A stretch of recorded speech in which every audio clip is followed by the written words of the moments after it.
आज हम आपको सुभाषितानी पुनः पढ़ाने जा रहे हैं। ये दो शब्दों से मिलकर बना है, सु और भाषित। इन दो शब्दों को मिलाकर आपको ये पता चलेगा कि जो सुंदर वचन हैं वो हमारे जीवन में यदि अपना लिए जाएं तो जीवन में नैतिक मूल्यों का समावेश होगा और हम समाज का, परिवार का और अपने साथियों का, सभी का मार्गदर्शन कर सकेंगे।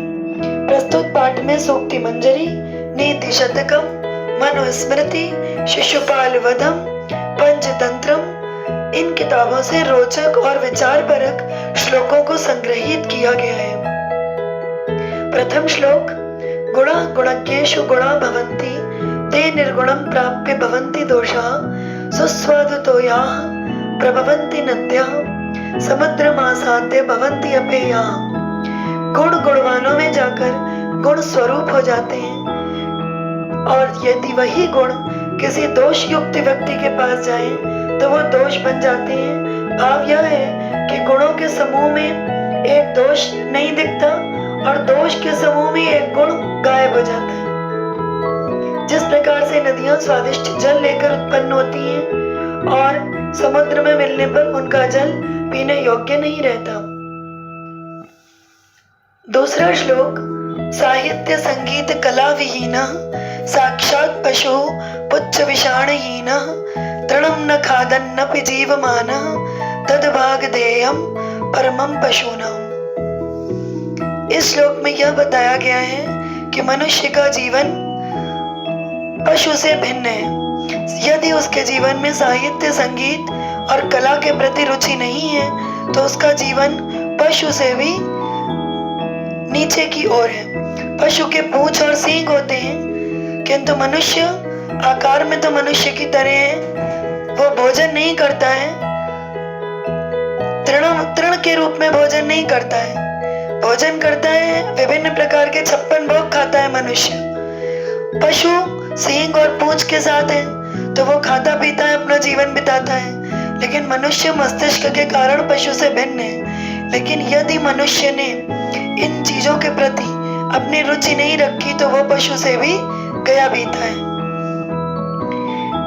तृतीय श्लोक है, लब्धस्य नश्यति यशः, पिशुनस्य मैत्री, नश्च क्रियस्य कुलम्, अर्थ परस्य धर्मः, विद्या फलं व्यसनिनः, कृपणस्य सौख्यं, राज्यं प्रमत्त सचिवस्य नराधिपस्य। जो लालची व्यक्ति है उसका यश नष्ट हो जाता है, चुगलखोर की दोस्ती, गलत कार्य करने वाले का परिवार, दूसरे का धन लेने वाले का धर्म,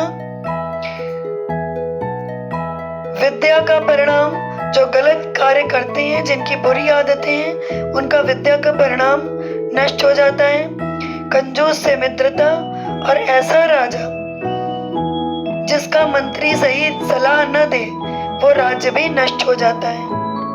भाव यह है कि मनुष्य को इनसे सावधान रहना चाहिए।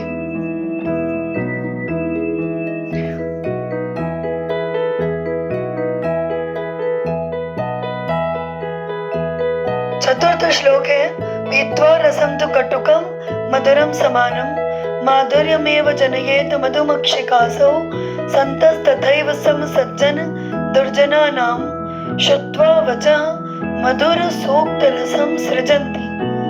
इस श्लोक में सज्जनों और मधुमक्खी की तुलना की गई है कि जिस प्रकार मधुमक्खी फूलों के कड़वे रस को पीती है और मधुर शहद उत्पन्न करती है, सज्जन भी वैसे ही है। सज्जन अर्थात जिनका आचरण अच्छा है, वो दुष्ट लोगों की गलत बातों को सुनते हैं किंतु अपने व्यवहार में परिवर्तन नहीं आने देते, वो हमेशा एक समान रहते हैं। पांचवा श्लोक है, विहाय पौरुषम यो हि दैवम एव अवलंबते, प्रासाद सिंहवत तस्य मूर्धनि तिष्ठन्ति वायसाः।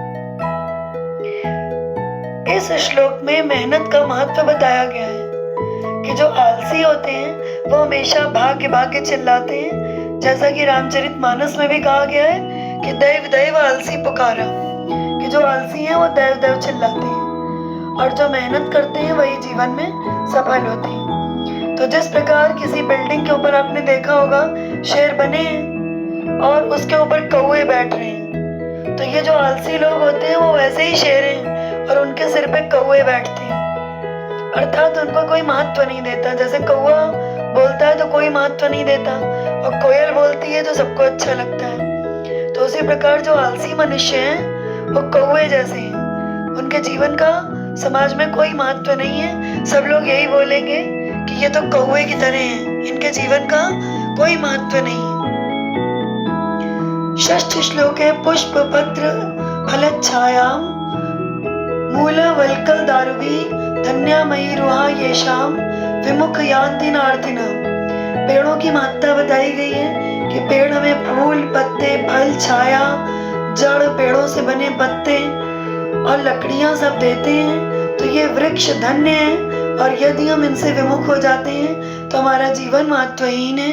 यही कारण है कि अब समाज में जागरूकता हो रही है, सरकार भी जागरूक है और अभी जो आधुनिक समय में जो कोविड-19 की परिस्थितियां चल रही हैं उसमें भी पेड़ों का महत्व आप सब समझ रहे होंगे। इसलिए पेड़ों से विमुख होकर मनुष्य का जीवन व्यर्थ है।